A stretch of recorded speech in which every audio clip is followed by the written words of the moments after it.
নমস্কার সকলকে। আজ বাংলা ডিজিটালে স্বাগত। আজ একটু বিহার নির্বাচনের ফলাফল নিয়ে পর্যালোচনা করব। খুব স্বাভাবিকভাবেই এই নির্বাচনের ফলাফল এখন talk of the town, not of the talk of the town, talk of the state. কারণ পশ্চিমবঙ্গে বিধানসভার নির্বাচন দরজায় কড়া নাড়ছে, আর 6 মাসও দেরি নেই পশ্চিমবঙ্গে বিধানসভার ভোট হবে। খুব স্বাভাবিকভাবেই প্রশ্ন উঠেছে যে বিহারের এই ফল পশ্চিমবঙ্গকে কি প্রভাবিত করবে। সেটা বিশ্লেষণ করতে গেলেই আগে আপনাকে বলতে হবে, জানতে হবে যে বিহারের এই ফলের নেপথ্যে কি কি ঘটনা ঘটেছে। নিঃসন্দেহে বলা যায় 4 বারের জন্য মুখ্যমন্ত্রী হতে চলেছেন নীতিশ কুমার। তা নীতিশ কুমারের এই যে ক্যারিশমা, এটা কিন্তু বিজেপির জয় নয়। এটা পরিষ্কার একদম যে নীতিশ কুমার একটা মুখ্যমন্ত্রী হিসাবে স্টেটে বিহারে অনেক উন্নয়ন করেছেন।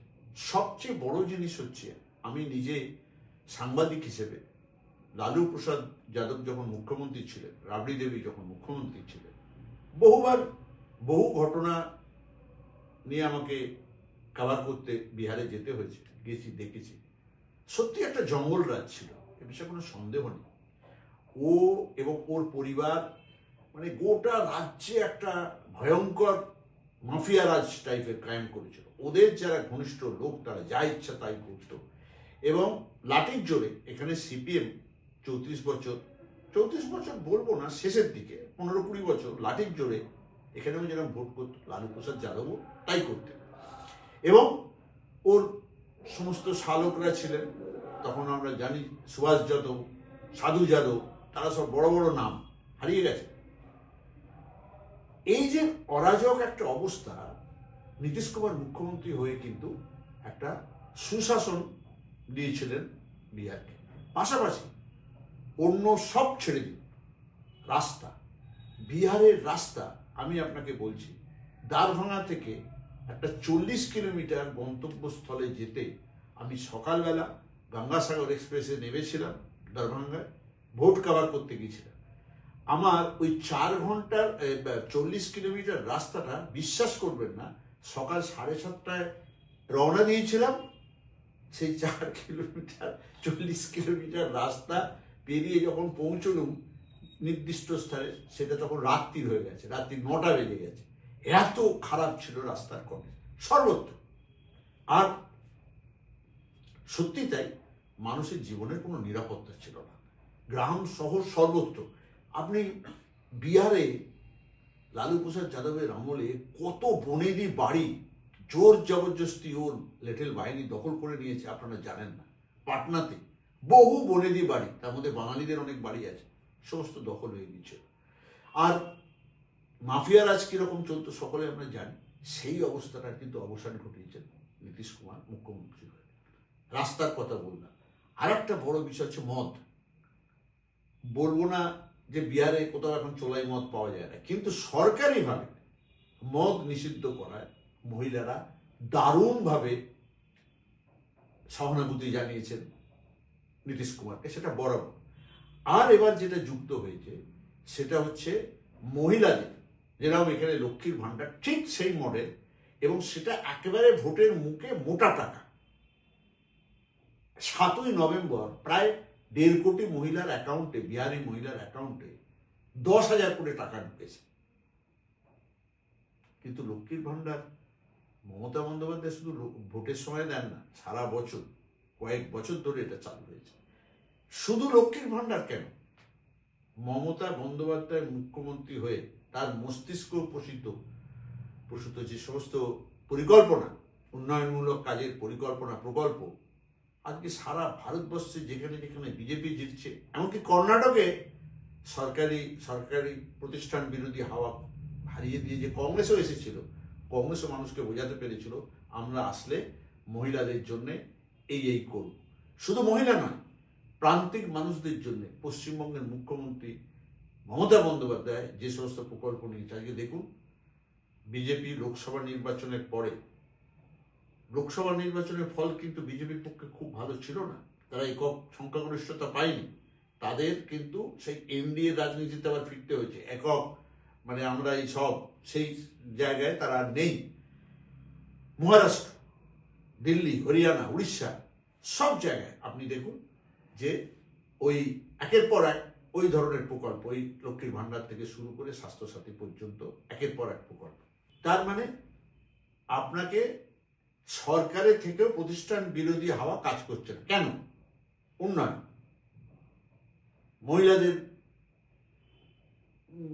মানে জন্য কিছু নির্দিষ্ট প্রকল্প, উন্নয়ন, প্রান্তিক মানুষের কাজ করা, এইগুলো তো পশ্চিমবঙ্গে 2011 সালের পর থেকে মমতা বন্দ্যোপাধ্যায় যেভাবে করছেন, তার সরকার, মামাটি মানুষের সরকার যেভাবে করছে, সেইটার তো সুফল আমরা দেখতে পাচ্ছি। সর্বশেষ হচ্ছে পাড়ার সমস্যা, তার সমাধান, সেইটা যেভাবে ইমপ্লিমেন্ট হচ্ছে, দুয়ারে সরকার থেকে শুরু হয়েছে, পরপর এই মানুষকে প্রশাসনের সরাসরি যে সহযোগিতা করা, এই যে কাজটা ডাউন স্টেয়ার পিপুলের মধ্যে প্রশাসনকে নামিয়ে আনা, একবারে তৃণমূল স্তরের মানুষের কাছে নামিয়ে আনা, ভারতবর্ষে স্বাধীনোত্তর ভারতবর্ষে একমাত্র মুখ্যমন্ত্রী মমতা বন্দ্যোপাধ্যায় যেটা সাকসেসফুল হয়েছে। আপনারা জানেন প্রশাসনিক সভা, সেগুলো এখনো অন্য সরকারগুলো পারেনি, কিন্তু মমতা বন্দ্যোপাধ্যায় করে চলেছে। মুখ্যমন্ত্রী হওয়ার পর থেকে বিরোধী নেত্রী হিসেবে আন্দোলনে দৌড়ে বেড়াতেন সব জেলায় জেলায়, মুখ্যমন্ত্রী হয়ে উন্নয়নের জন্য দৌড়ে বেড়াচ্ছেন। তার ফসল আমরা দেখতে পাচ্ছি যে উর্বর জমি, উন্নয়নের যে উর্বর জমি তিনি তৈরি করেছেন, তার ফসল তো আমরা পাচ্ছি। স্বাস্থ্যসাথী, কন্যাশ্রী, সবুজ সাথী, লক্ষ্মীর ভাণ্ডার, একের পর এক বলা যায়। এই কথাগুলো এই জন্য বলছি যে বিহারে কিন্তু এই উন্নয়ন, সুশাসন একটা ফ্যাক্টর কাজ করেছে।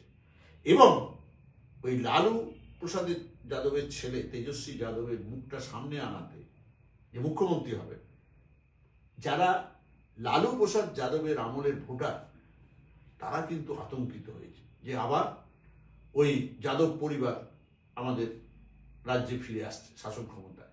ঠিক এইখানে ভোটের সময় সিপিএমের যে ভোট ব্যাংক, সেটা যে সরে গেল, তার কারণ হচ্ছে মানুষ ওই ভোটের সময় এটা চিন্তা করে যে এই সিপিএম রাজ এবার আসবে। এবার বিহারের নির্বাচনের ফলাফলে এই রাজ্যে খুব স্বাভাবিকভাবেই বিজেপি নেতা নেত্রীরা ঊর্ধ্ববাহু হয়ে নৃত্য শুরু করেছে যে তাদের খুব সুদিন আসছে। কিন্তু আমার মনে হয় এটা 2019 সালের মতো হবে না তো। 2019 সালের কথা মনে আছে? লোকসভা নির্বাচনে চমকে দিয়েছিল বিজেপি।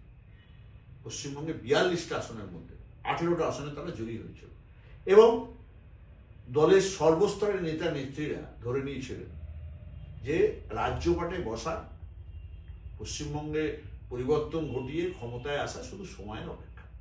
তাতে কি হলো? সব আসনে একাধিক মানুষ প্রার্থী হব, মন্ত্রী হব, এই বাসনায় মেতে উঠল। এবং কদর্য কামড়ি টিকিট বিলি নিয়ে বিজেপির 2021 সালের যে বিধানসভা নির্বাচন, তার আগে আমরা দেখলাম যে নির্বাচনে তারা ভাবছিল, বারবার অমিত শাহ, নরেন্দ্র মোদী এসে বলছিল ইসবার 200 পার, 200 পেরিয়ে যাবে। আমরা ভোটের রেজাল্টে কি দেখলাম? একবারে মুখ থুবড়ে পড়েছে বিজেপি, 77। এবারেও সেই পরিস্থিতি তৈরি হতে পারে। আচ্ছা বলুন তো, বিজেপির কেন্দ্রীয় নেতৃত্ব সত্যিকারে কি চান যে পশ্চিমবঙ্গে তাদের সংগঠন মজবুত হোক? যদি চাইতেন, পশ্চিমবঙ্গ থেকে একজনকেও পূর্ণ মন্ত্রী করতে পারতেন না তারা? আমরা কংগ্রেস আমলে দেখেছি বরকত গনি খান চৌধুরী, প্রণব মুখার্জি, মমতা বন্দ্যোপাধ্যায়, অজিত পাঁজা, অনেক, অশোক সেন ক্যাবিনেট মন্ত্রী হয়েছে। কিন্তু বিজেপি এনডিএর আমলে পশ্চিমবঙ্গের বিজেপির কোনো এমপি আজ পর্যন্ত ক্যাবিনেট মিনিস্টার হয়নি। সমীর ভট্টাচার্য সভাপতি হয়েছেন তো কয়েক মাস হয়ে গেল, এখনো দলের রাজ্য কমিটি গঠন হয়নি। জেলা সভাপতি হয়েছে, কিন্তু জেলা কমিটি হয়নি। তা যদি কেন্দ্রীয় নেতৃত্ব পশ্চিমবঙ্গের পরিবর্তন চাইতেন, সিরিয়াসলি চাইতেন যে সংগঠনকে মজবুত করতে, এইগুলো কি তার ফল? তার মানে বিজেপি এখনো কেন্দ্রীয় নেতৃত্বের কাছে খরচের খাতা। এই যে ভোটার তালিকা সংশোধনের কাজ, এটা কিচ্ছু বিরোধীরা বিহারে করেনি। পশ্চিমবঙ্গে মাটি কামড়ে পড়ে আছে তৃণমূল, সেখানে আপনি খুব নিজেদের কয়েকটা পকেট ছাড়া বিজেপির বিএলএ কোথাও দেখা যাচ্ছে না। তো তারা যতই ধেই ধেই করে নাচুক, পশ্চিমবঙ্গে পরিবর্তন তারা আনতে পারবেন না।